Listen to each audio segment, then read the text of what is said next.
Thank you, Deputy Speaker.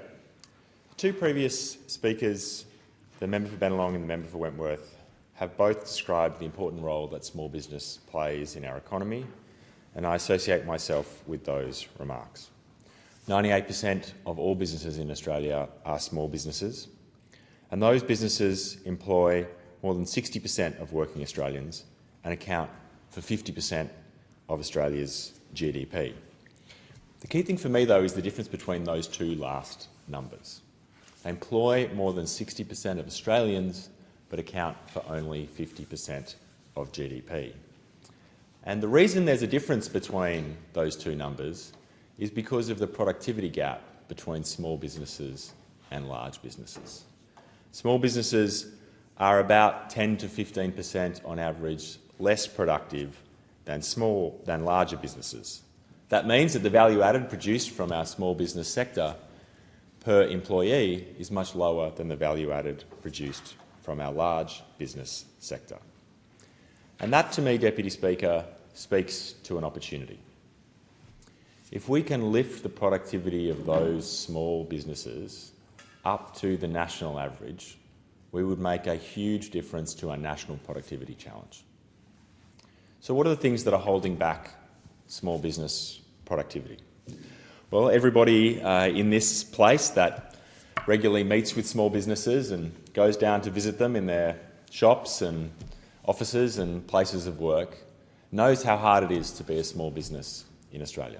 They know the challenge of meeting payroll, the difficulties of managing all of the government regulation associated with employment, compliance, tenancies, occupation. They know the stress that so many small businesses are facing right now at a time when not only are revenues soft, but costs are rising. We talk about the cost of living challenge in Australia.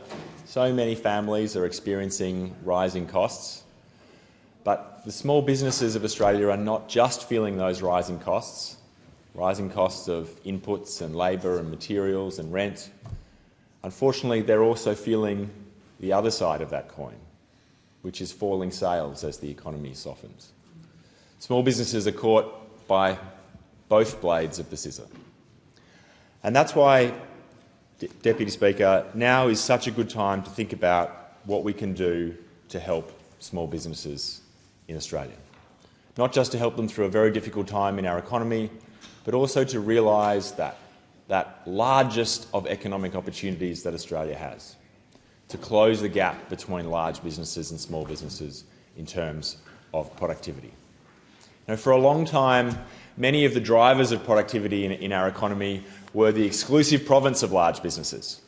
Think about big ERP systems, big pieces of digital infrastructure that enabled big businesses to be more efficient, to manage their workforces better, to reach customers more easily.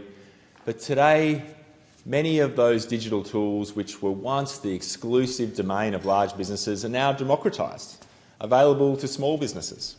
Small businesses can use online platforms to help them manage their payroll, do their accounts, conduct advertising and marketing in low-cost online ways.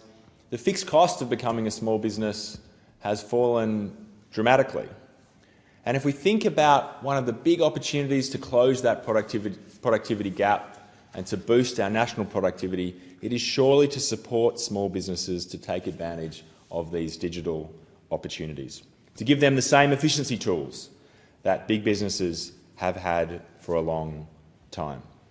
And as the previous two speakers have also said, another important thing we need to do is help small businesses through the tax system. Now, in the previous government, there was almost no reform to our tax system over the course of 9 years.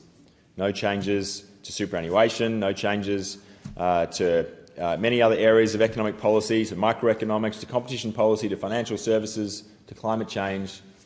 Our economy stood still without being renovated or modernised to keep up with the changes across businesses' experience. And that lack of reform has led us to the productivity cul-de-sac that we're in today, where over the previous decade productivity has declined to near record lows. And for this government, returning productivity, both through small businesses and large businesses, is core to our economic agenda. I'm out of time.